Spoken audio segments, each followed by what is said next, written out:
Hello friends, કેમ છો? આજે આપણે વાત કરીશું વનતારા ઉપર. વનતારા એ શું છે, વનતારા એ ક્યાં આવ્યું અને વનતારા જોવાની ફીસ શું છે. હમણાં આપણે હરોજ ન્યૂઝપેપરમાં કે મીડિયામાં જોઈએ છીએ વનતારા આપણને શબ્દ વાંચવામાં આવે છે. વનતારા એ મુકેશ અંબાણીના દીકરા અનંત અંબાણીનું એક ડ્રીમ છે.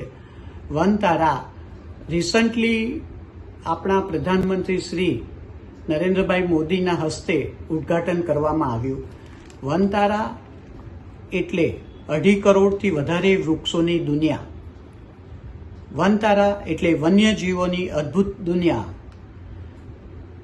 આ વનતારા એટલે અનંત અંબાણીનું ડ્રીમ.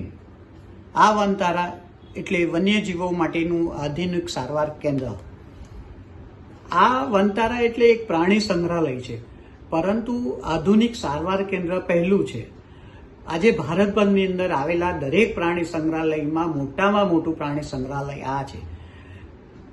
વનતારા પહોંચવા માટે જામનગરથી 30 કિલોમીટર દૂર આ વનતારા ચાલુ થાય છે. જે રિફાઇનરી અંબાણી ફેમિલી રિલાયન્સની રિફાઇનરી છે ત્યાંથી આ વનતારાનું આખું એનો પટ્ટો ચાલુ થાય છે. લગભગ 3000 એકરમાં ફેલાયેલો વનતારા, એની અંદર 2.5 કરોડથી વધારે વૃક્ષોનું જતન કરવામાં આવ્યું છે. આ વનતારાની અંદર લગભગ 270થી 80 હાથીને પાડવામાં આવ્યા છે અને બીજા દરેક જાતના પ્રાણીઓ, પક્ષીઓ, એમ થઈને લગભગ 1.5 લાખની સંખ્યામાં અંદર પક્ષીઓ, બીજા જળચર પ્રાણીઓ, આ રીતે બધું જ જે બી છે એ લગભગ 1.5 લાખની સંખ્યામાં છે.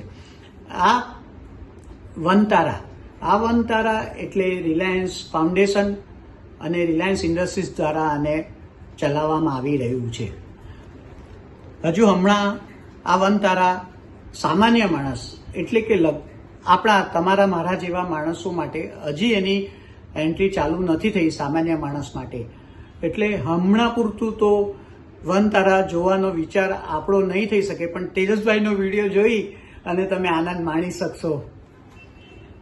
હવે વનતારા માટેનું બીજું જે પણ આગળનો વધારે અભ્યાસ પછી કાંઈ પણ મને એની માહિતી મળશે, હું બીજા પાર્ટમાં વિડીયો તરીકે એને રજૂ કરીશ. આજે આટલું જ ઇનફ છે. અને આજે આ વિડીયોની અંદર જે પણ ફોટા મૂકવામાં આવ્યા છે, જે પણ અંદર મેં એ બધા VTV ગુજરાતીમાંથી મેં લીધા છે અને એને મેં પ્રેઝન્ટ કર્યા છે.